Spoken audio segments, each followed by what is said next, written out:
All right, right now we're going to be talking with Dr. Tracey Wilen. She is a prominent leader on the impact of technology on society, work, and careers.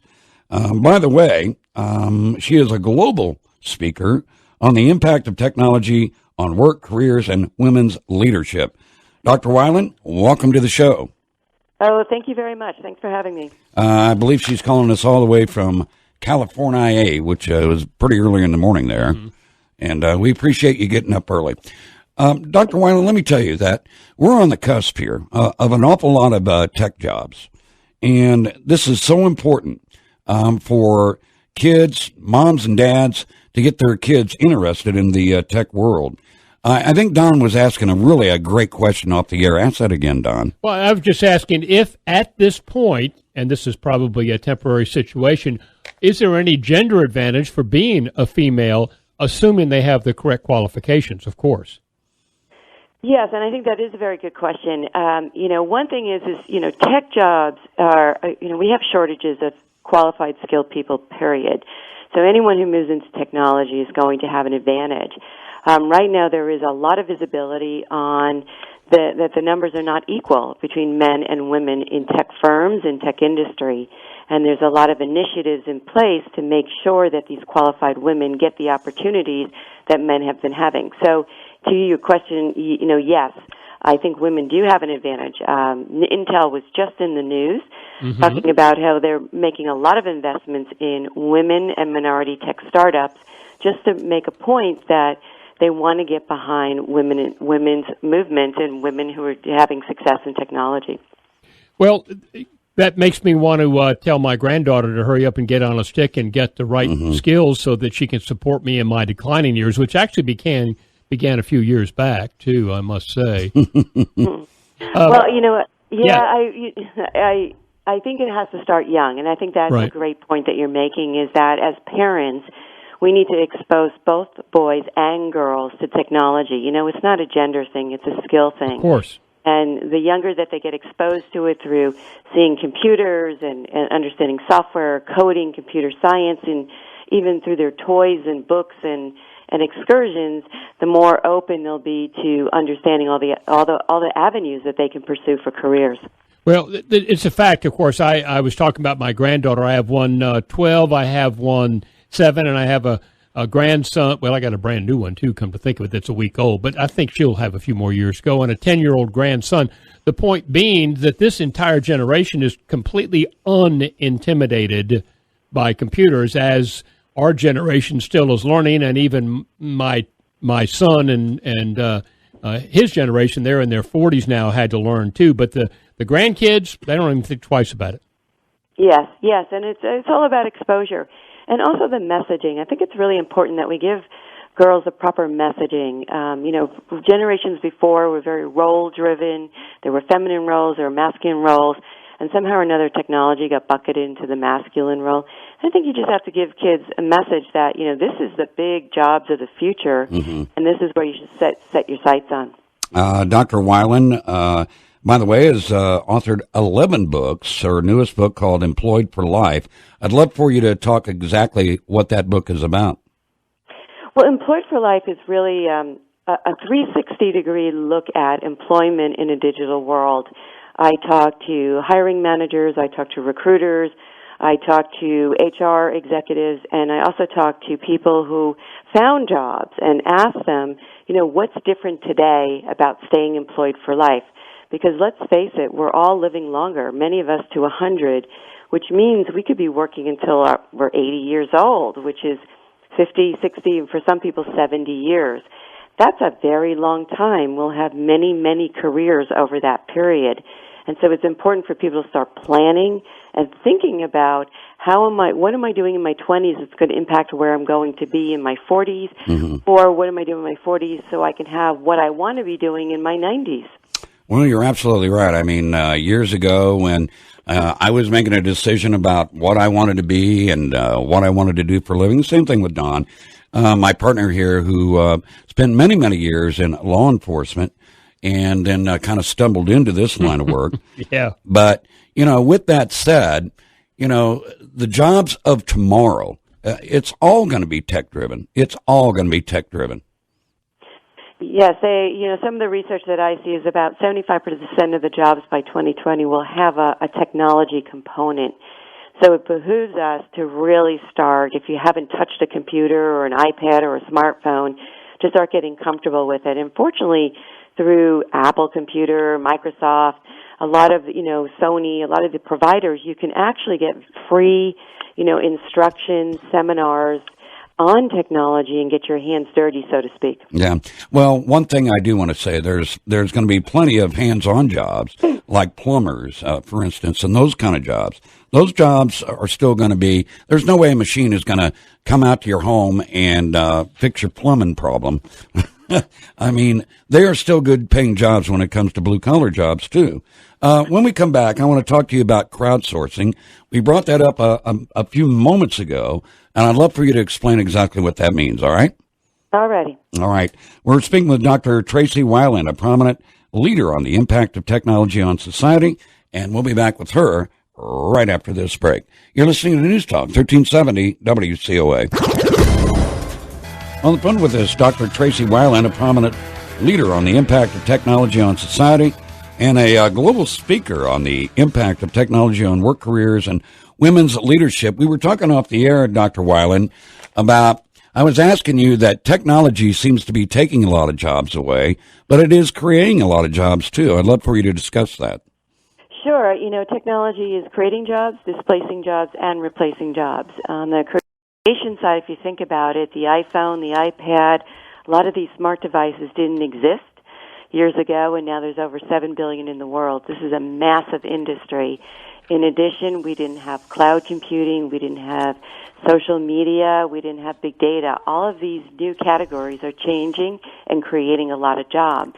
To your other point, yes, a lot of things are being automated, and a lot of that is by software. And so I think it is important for people to look at their own careers and jobs and see what is the future direction and where is it going with technology, and also what pieces might be automated out so that they can continue to enhance their skills and stay ahead of the curve. Dr. Wilen, one of the terms that you use in some of your information that you've passed on to us is the term crowdsourcing. Sounds like one of those words we're going to have to add to our vocabulary. Could you define that? Sure. So crowdsourcing has actually been around since around 2008, and it's grown 730% since then. It's basically using the Internet to engage people, a lot of people, the crowd, to either help you solve a problem, provide wisdom, provide money, and now what we're looking at it's a way to get a job. Oh, okay. Well, that makes it a little bit clearer, of course, and another one of those waves of the future, so to speak, that's probably already here. Sure. I can give you a very simple example. I think a lot of people have heard of Uber by now. It's on-demand shared transit. That is an example of crowdsourcing, and it does employ people.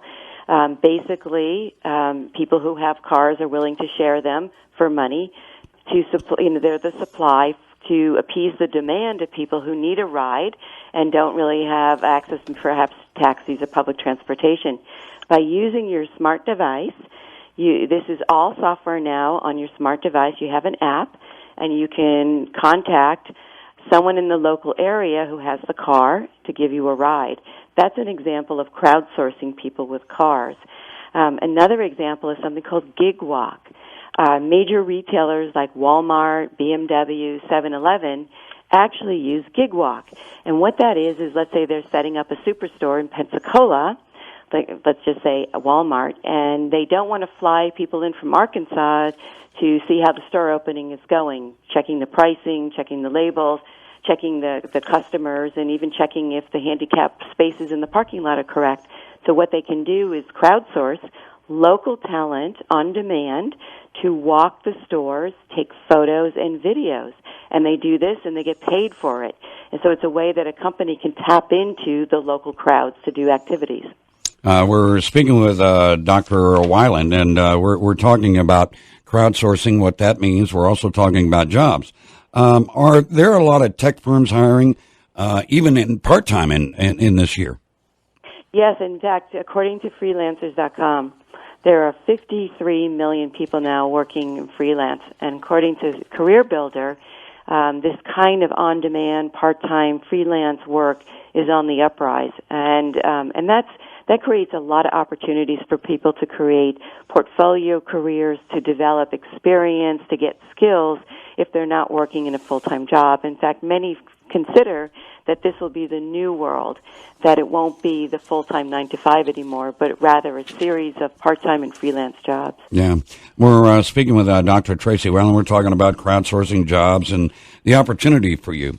Doctor, let me ask you, with the technology where it is today, let's say that somebody is working at, a convenience store, right? What is the basic knowledge that they're going to have to go get, the cost of that, and for them to get into a better paying job? Yeah, that is a good question. So if I was in a convenience store, the first thing I would want to make absolutely sure is that I understand any of the technology in my area, whether it's from the cash register to the inventory systems to how it's stocked, what kind of delivery systems. And I would try to learn that actually on the job. I always think it's better to learn technology while you're using it on the job rather than trying to go somewhere else. And so I think, first and foremost, that's what I would encourage people. Second is, if you're not touching technology or using it anyway, Apple, Microsoft, Verizon, Sony, all of these retailers provide a lot of free, hands-on instruction in classes right in their stores and on site. And I also encourage people to go out to YouTube and there's a lot of video instruction that you can learn from. Mm-hmm. And also go to your kids. Your kids understand technology quite a bit. But I would look at, what's going on in my industry, what can I learn there, and how can I advance myself? Yeah. Do you have a website where someone could get more information on this? Sure. My website is TraceyWilen.com, which is TraceyWilen.com. My Twitter is @TraceyWilen. I'm on LinkedIn and Facebook as well. All right. Sounds to me like you got that all covered, as I thought that you would. Tracey, thank you very much for being on with us, Dr. Tracey Wilen. Really, it's all there out in front of you. If you're unhappy with what you're doing, nothing wrong with doing something that makes you happy. But if you want to make a little bit better money, technology is about ready to pay you, right, Doctor? That's right. That's where the future is. That's where the demand is, and that's where the money is. I would tell people, look at technology, look at bioscience, look at what we call the STEM field, science, technology, engineering, and math, and set your targets there and get your kids going on that path. And, I tell you, once you get into technology, you really love it because it just changes the world and the possibilities. Yeah. Well, off the air, I was telling Dr. Tracey Wilen that just recently we had a cybersecurity job fair here in Pensacola, and they're just waiting to get people in this field, and that's all part of it too, isn't it, Doctor? It is, and that's one of the job creation areas that no one expected. Sadly, security is a safe bet for a future job, and the demand is incredible in multiple areas. Protecting networks, protecting data, protecting identity. Something I would definitely have kids look at. Yeah, that's true, because even Homeland Security is going, guess what? There's a warning coming up this July 4th. That's when, ISIS and all the terrorists want to try to strike us. So they're asking everybody to, keep your eyes and ears open and be very vigilant, if I may say that, and just to be aware. And so, after 9/11, this ain't going away, is it, Doc? No, it's not, and it's a sad example of new jobs, but it is an example of a future job that didn't exist in the past, and it will it's cybersecurity, it's physical security, it's protection, and terrorism, and these are the big areas that people are looking for future jobs. Well, people to fill them. Exactly. I hope that we pointed somebody maybe in the right direction. Dr. Tracey Wilen, thank you very much for the information you put out today, and it's a fascinating world. If I wasn't already doing what I was doing, I would love to maybe get into this world, but now I'm doing what I'm doing. But this way I'm putting out the information, and somebody's got to do that anyway. Absolutely, and the media is actually very technical. You guys are the forefront of video and streaming media and social media, so you're technical. Maybe you're not seeing it right firsthand, but you are. Yeah, you're right. All right, Dr. Tracey Wilen, thank you very much, and thanks for getting up early out there in sunny California. Thank you very much. All right, have a great day. 7 before 8.